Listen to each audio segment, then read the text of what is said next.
Coming up on News Live at 6, SU will host events for the new Center for the Creator Economy this fall. How you can get involved. Plus, multiple Syracuse student organizations collaborated to host the first annual Harvest Fest, how the event supported local community. And Central New York remembers the October 7th attacks. News Live at 6 starts right now. This is CitrusTV News Live at 6, your campus news leader. The Center for Creator Economy could change how Syracuse University students post on social media. Thanks for joining us at 6. I'm Kaitlin Campbell. And I'm Riley Faye. This new investment comes as influencing as a career continues to grow. Our Brody Miller is in studio to tell us what this means for students. Thanks, Kaitlin and Riley. The term creator economy represents the multi-billion-dollar industry made up of influencers, podcasters, and streamers that make up social media feeds on apps such as X, Instagram, and TikTok. SU has decided this industry would be their newest investment. More and more consumers rely on influencers and creators to make purchasing decisions, to think about the brands that they're going to follow, and also in many cases entertain them. So bringing all these things together into one creator economy lens is really an exciting time for Syracuse University. The Center for the Creator Economy offers courses in digital strategy, audience engagement, and content creation, along with makerspaces and workshops. They hope to shape the future of the creator economy by aligning the strengths of the entrepreneurship focus in Whitman and the storytelling focus in Newhouse. Chair of the Broadcast and Digital Journalism Department at Newhouse says investment like these will be vital for the future of many different industries. And also sets the standard in terms of like, listen, like this is the way, this is where things are going. We have to be in the industry where it is, but also be much more forward thinking than perhaps we are now. SU says this center reinforces their commitment to, quote, bold, forward-looking leadership, and that the creator economy is not a trend, but transformation for generations to come. Supporting their claims, a Goldman Sachs study says that the value of the creator economy will reach almost $500 billion by 2027. The center will celebrate its launch later this fall with programming and events on their campuses in New York City, DC, and Los Angeles. It is not yet said when these programs will make it here to the SU's campus. I'm Brody Miller. Back to you guys at the desk. Thanks, Brody. Well, this weekend, multiple student organizations at SU collaborated to host the first annual Harvest Fest. Our Kate Tannenbaum tells us how the event gathered students and community members to celebrate the changing of the seasons and to support a good cause. This weekend, Walnut Park was filled with vendors, games, and music for the first annual Harvest Fest. The event was a collaboration between University Union, the Student Government Association, and the Greek Council. Charlotte Wall from University Union says she thinks this event was a great way to bring multiple communities at Syracuse together. I think there's so much going on in Syracuse University, so it's nice to have a collaboration between so many different organizations that have different members and have different followers, that kind of thing, and it brings so many people together for something that's really fun. Perhaps the most exciting part of the day was the DJ competition, in which participants from various Greek organizations could have a time slot to perform their music. Festival goers could purchase tickets to vote for which one was their favorite, and some of these DJs, including Alpha Xi Delta's Maria Perfili, have been waiting for an opportunity like this one to show off their talent. I've always wanted to do like a DJ competition with everyone in Greek life on campus, like every house's DJ. When I heard about it, I was like, oh, that's awesome. I want to do it. Maybe I can win. However, today's festivities are not all just fun and games. All the proceeds from ticket sales to vote for the DJ competition will be going towards charity of the winner's choice. This event encourages student participation in contributing to a good cause, and Perfili says it's important to give support to those in need. I think I grew up pretty privileged, and most people at the school have, and it's just important to give back to the Syracuse community specifically. For CitrusTV News, I'm Kate Tannenbaum. Thanks, Kate. And I have to say, it looked so nice out in that shot. And I think it also was so nice out today walking here. I was actually dying of heat. I was sweating today. It's gorgeous. It's so nice. We're in the first week of October and it's still beautiful out. We really have to enjoy it while we have it. I know. I'm scared for the snow that is to come. I feel like the too good to be true fall is going to be a really bad winter. I'm dreading it for sure. Yeah, I'm not looking forward to that. But our Sunny is out on the weather deck. Sunny, what's it looking like? Hey guys, I'm out here on the weather deck enjoying some beautiful warm weather, but definitely not our typical Syracuse fall weather. As you can see behind me, we're seeing some stunning orange leaves, and so it definitely looks like fall weather, but it's definitely very, very warm. Even right now around 6 p.m. when we usually see that drop in temperature, we're still around 78 degrees right now. Now tonight we'll see a drop in going to around 70 degrees, but not big enough of a drop that it's too notable, so still warm weather tonight. Now let's take a little bit of a deeper look into our temperatures that we'll see tonight. Tonight around 8 p.m. 70 degrees, then 11 p.m. 68 degrees, and 2 a.m. 65 degrees. So still warm weather throughout the night, not typical for Syracuse fall. Doesn't feel like early October yet, but hopefully soon we'll start to see that fall weather. Back to you guys. Thanks, Sunny. And happening until 7:30 tonight in Newhouse, a conversation with Anthony LaFosse on how AI is changing the way we communicate to each other and the world. LaFosse, the managing director of Clyde, will share over 2 decades of experience advising clients on adapting to current AI media.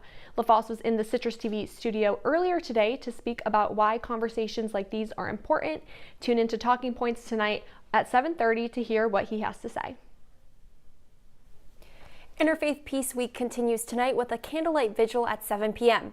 Hosted by Hendricks Chapel, the goal of the week is for students to see religious and spiritual differences as an opportunity to connect. Activities such as peace vigils, group conversations, meditations, and workshops will be happening until Friday.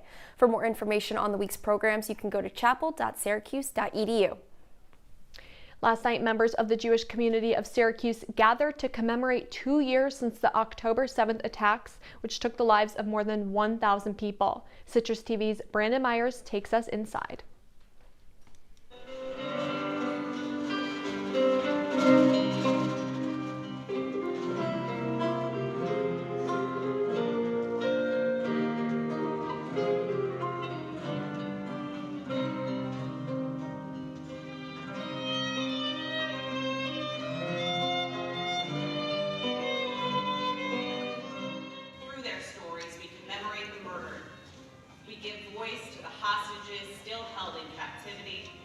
Shine a light on entire communities whose lives were completely altered in a single morning.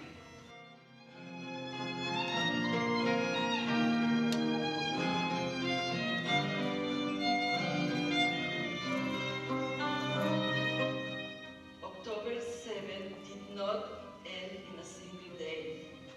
Its shadow followed us every moment. Its absence echoes in every song, every holiday, every smile that cannot be shared.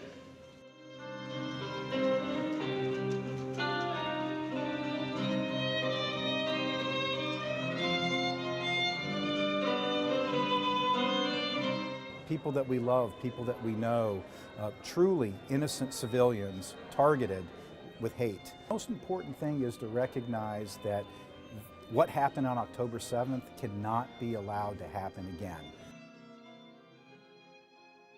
And October 7th commemorations continue tomorrow here on campus. We'll have continued coverage tomorrow evening.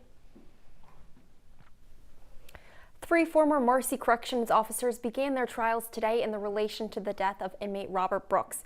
Matthew Gallagher, Nicholas Kiefer, and David Kingsley are each charged with murder for their role in Brooks' death late last year. Each of the men previously rejected plea offers for lighter sentences. They could face up to life in prison if convicted by a jury. New York Governor Kathy Hochul announced college application fees will be waived for certain New York colleges for their 3rd straight year. The fee waivers apply to those applying to SUNY, CUNY, and certain private universities at differing times from October 20th to November 21st. Governor Hochul said by waiving the fees, the state is, quote, saving families money and ensuring more students can access the opportunities and futures they deserve, end quote. And coming up, the government shutdown enters its 6th day, what both sides are saying.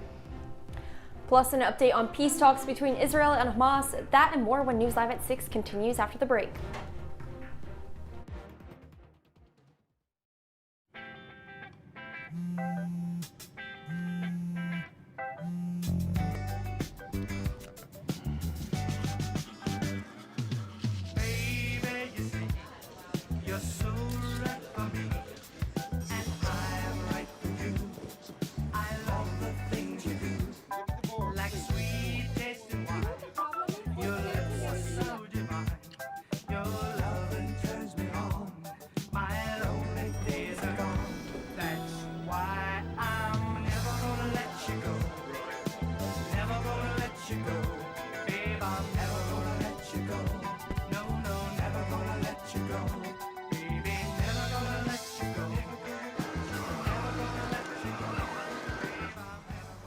Here you go. Thank you. Thank you.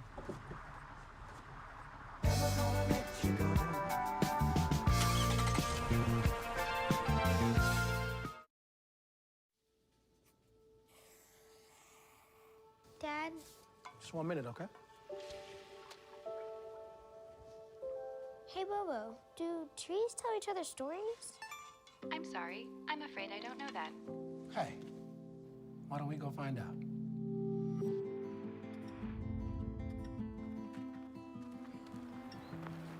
Listen. Do clouds take naps? I couldn't tell you.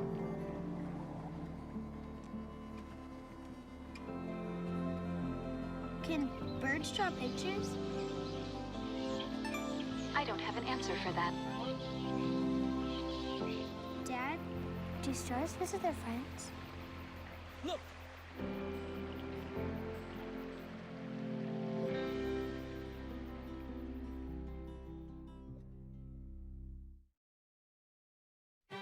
You're watching Citrus TV News Live at 6 with Kaitlin Campbell, Riley Fay,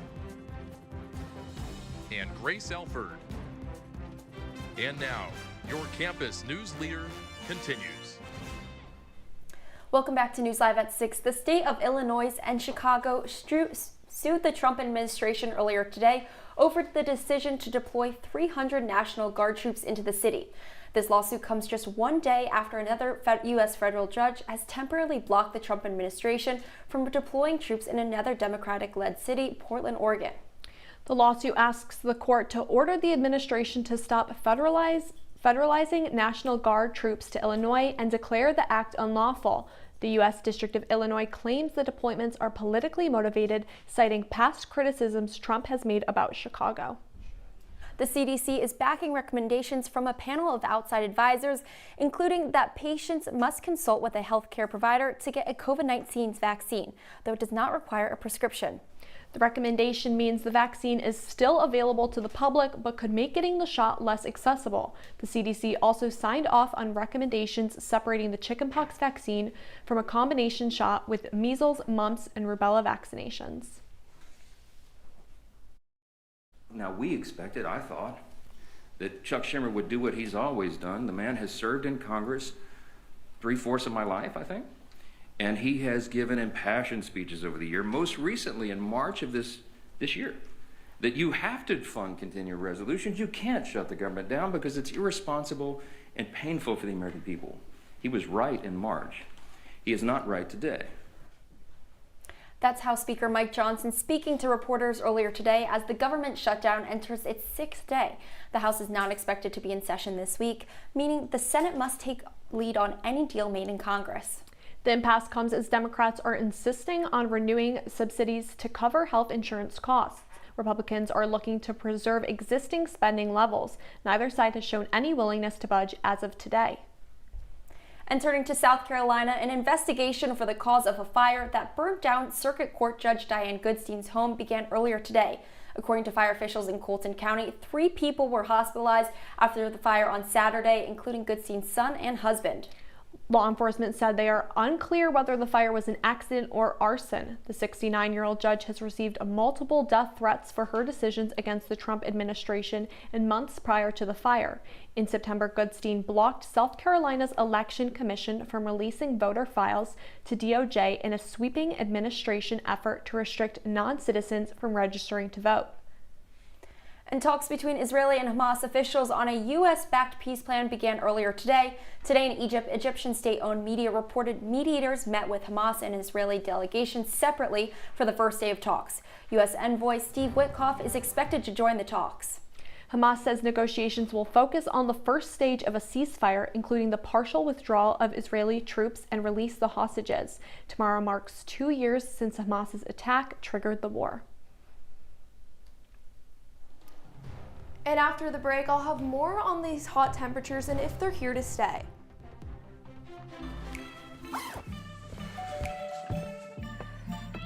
Yo, camping buddy. Okay, you guys ready? Dude, I thought you were driving. I thought you were driving. Oh, I never said I was driving. I definitely can't drive. Okay. If you're high, just don't drive. It's illegal everywhere. If you feel different, you drive different.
From the CitrusTV Weather Center, this is SU's most accurate weather forecast. Welcome back to News Live at 6. It's definitely hot outside, but it's not just in Syracuse. If we take a look around the region, you can see temperatures ranging from 79 degrees and to as low as 72. So definitely not that typical fall weather I was saying earlier, but hopefully we start to see it soon. Now, being the Florida girl being from Florida and being my name Sunny, I have some sunny weather advice. So make sure you're staying hydrated. Avoid drinking too many caffeinated drinks that can really harm your dehydration, and then dress light. We want to wear lighter colors out in this heat. Find some good outdoor study spots so we soak in that vitamin D before we're missing it in the snow, and then make sure you're applying sunscreen, because even in Syracuse you definitely need that layer of protection. Now for our 5-day forecast, looking to the following days, we're going to start to see Tuesday some rain showers, followed by Wednesday some more rain showers, and that's going to bring a little bit of a dip in temperature. So then we'll still see those sunny skies, but around 54 to 62 degrees Thursday, Friday, and Saturday 63 degrees. I'll have more of your wake up weather after. Back to you guys. Thanks, Sunny. Well, this past weekend marked the 3rd annual Inner Harbor Fest in Syracuse, but this year a new tradition was formed. In partnership with both local and national cancer research organizations, a Lantern Festival capped off the final evening of the event. Our Luke Welch shows us how this meant more than just lights on the lake.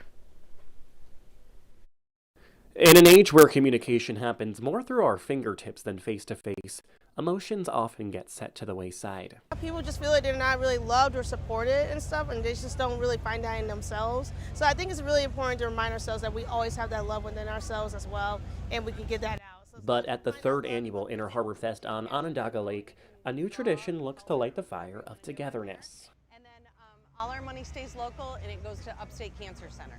A partnership with the National Cancer Research Institution and the Baldwin Fund, a $50 million pledge to expand research specialization from solely breast to all types of cancer. A change for those who know is a necessity. When you're sick and going through treatment for cancer, you don't want to have to travel to a Boston or Sloan or even Buffalo is only 2 hours down the road.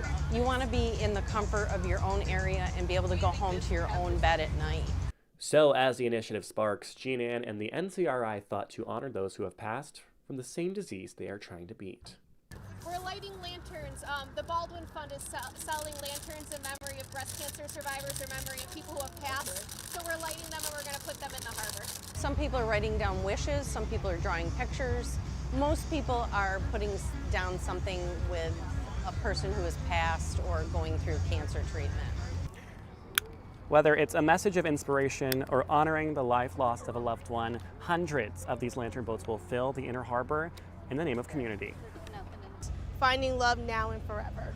No matter what, you always will be finding love and you always will have it. A sense of love overflowing from the water throughout the city for the start of Breast Cancer Awareness Month.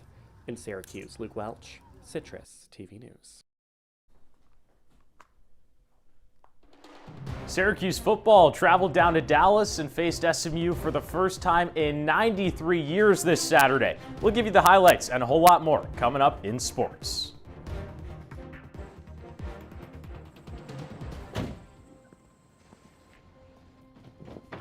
Dad, they took over my bedroom. Come on, come on. Okay, Dad. 1, 2, 3.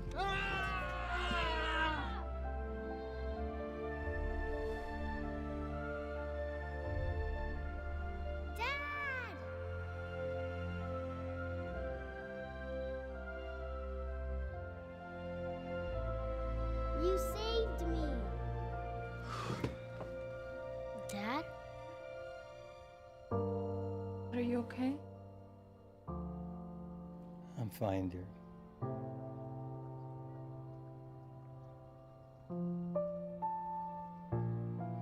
Your hero needs you now, and AARP is here to help.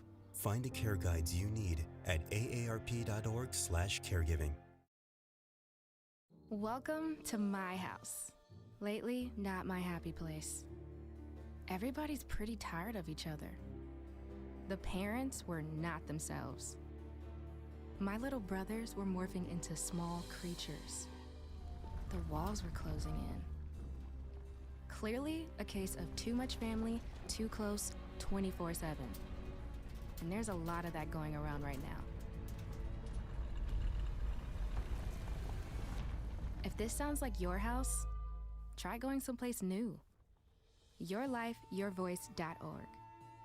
You'll find lots of ideas to help you handle the family stresses of being confined to close quarters. YourLifeYourVoice.org. It might not get you out of the house, but it could help you find a little more breathing room.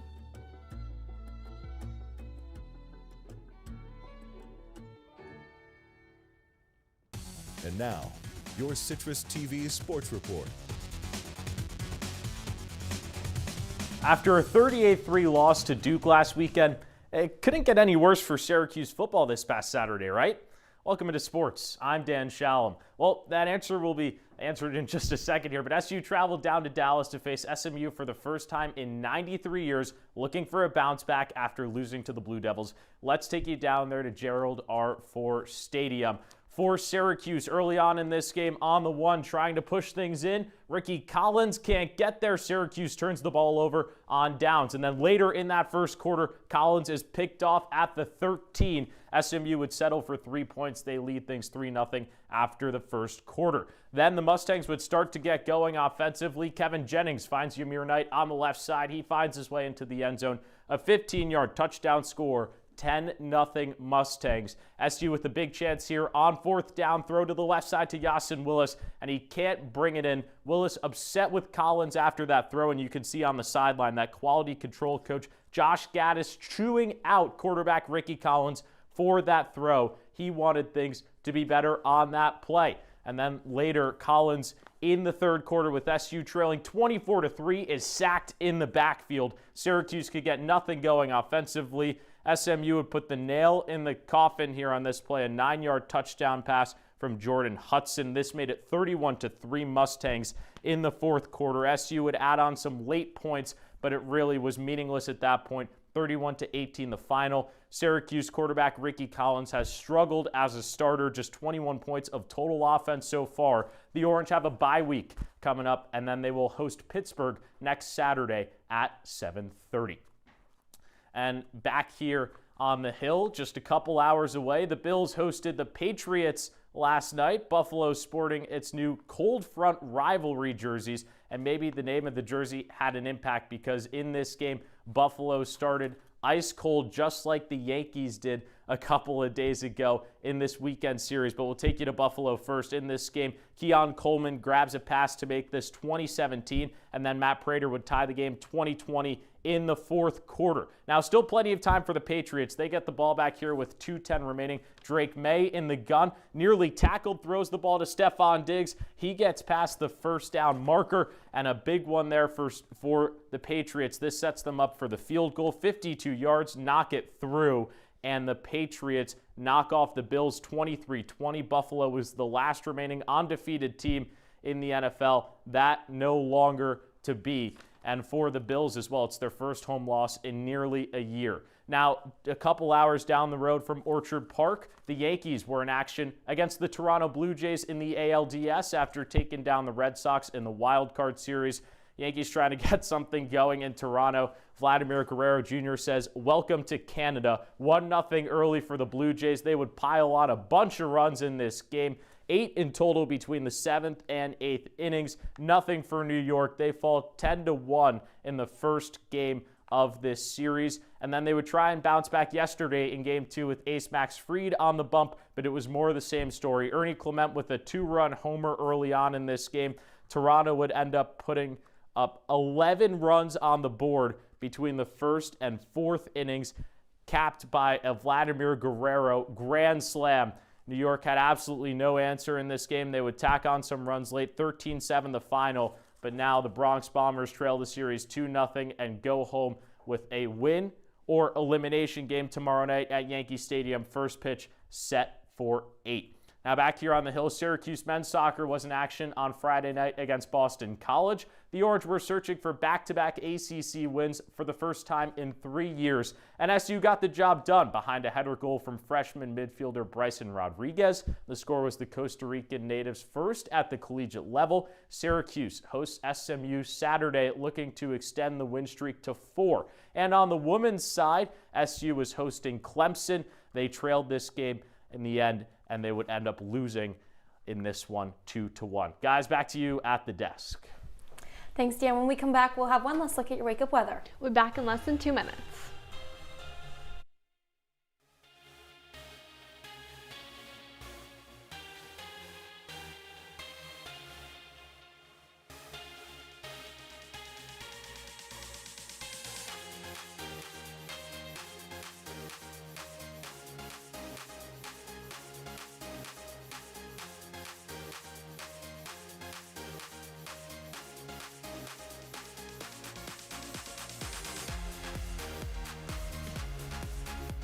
Welcome to Live from Studio B.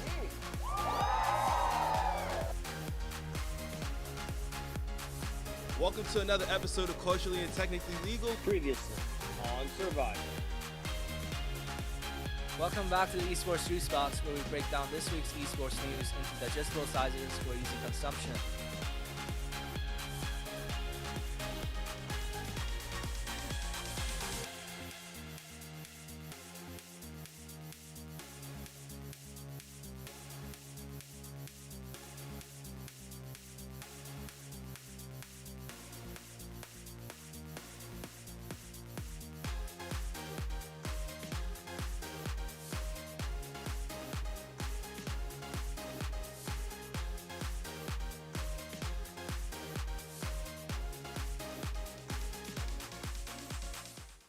It'll be around 64 degrees tomorrow morning and then followed by some rain showers. Thanks, Sunny. Well, that's Citrus TV News live at 6 for this Monday. Don't forget you can follow us on X and Instagram at Citrus TV News. Now for the entire Citrus TV News team, I'm Kaitlin Campbell. And I'm Riley Faye. Have a great night, Syracuse.